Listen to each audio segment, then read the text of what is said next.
चैत्र मास की कामदा एकादशी की कथा एवं महात्म्य हमने यह कथा पद्म पुराण के उत्तरखंड से ली है। युधिष्ठिर ने पूछा, वासुदेव आपको नमस्कार है। अब मेरे सामने यह बताइए कि चैत्र शुक्ल पक्ष में किस नाम की एकादशी होती है। भगवान श्री कृष्ण बोले, राजन, एकाग्रचित्त होकर यह पुरातन कथा सुनो, जिसे वशिष्ठ जी ने दिलीप के पूछने पर कहा था। दिलीप ने पूछा, भगवान, मैं एक बात सुनना चाहता हूँ। चैत्र मास के शुक्ल पक्ष में किस नाम की एकादशी होती है?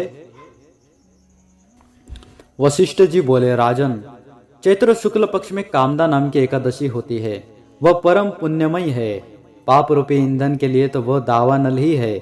प्राचीन काल की बात है। नागपुर नाम का एक सुंदर नगर था, जहाँ सोने के महल बने हुए थे। उस नगरी में पुंडरीक आदि महाभयंकर नाग निवास करते थे।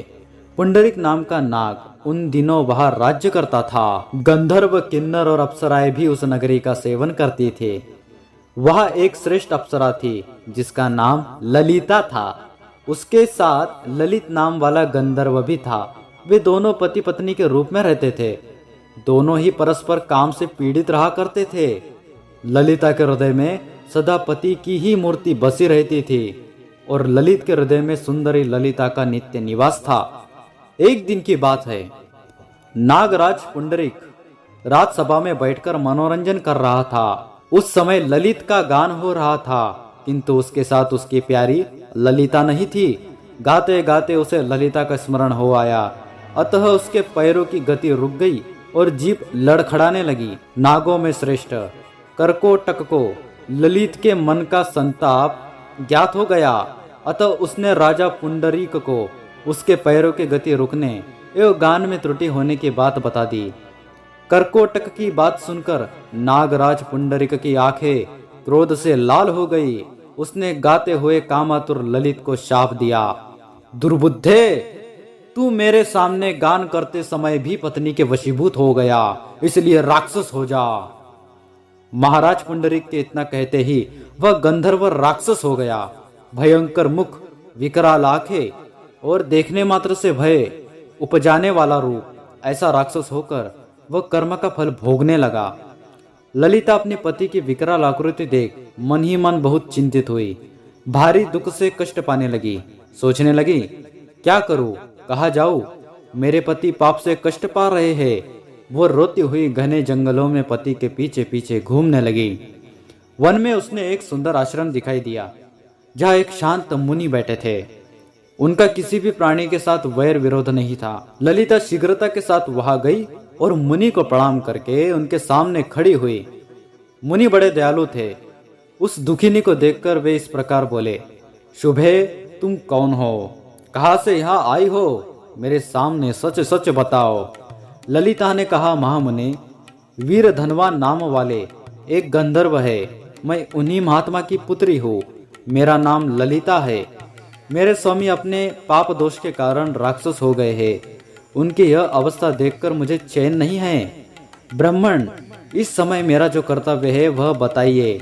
विप्रवर, जिस पुण्य के द्वारा मेरे पति राक्षस भाव से छुटकारा पा जाए, उसका उपदेश कीजिए।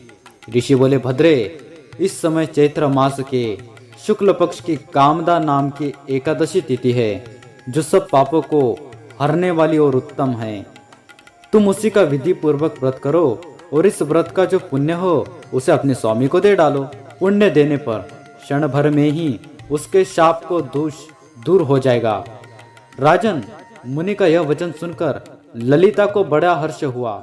उसने एकादशी को उपवास करके द्वादशी के दिन उन ब्रह्मर्षि के समीप ही भगवान वासुदेव को श्री विग्रह के समक्ष अपने पति के उद्धार के लिए यह वचन कहा, मैंने जो यह कामदा एकादशी का उपवास व्रत किया है, उसके पुण्य के प्रभाव से मेरे पति का राक्षस भाव दूर हो जाए।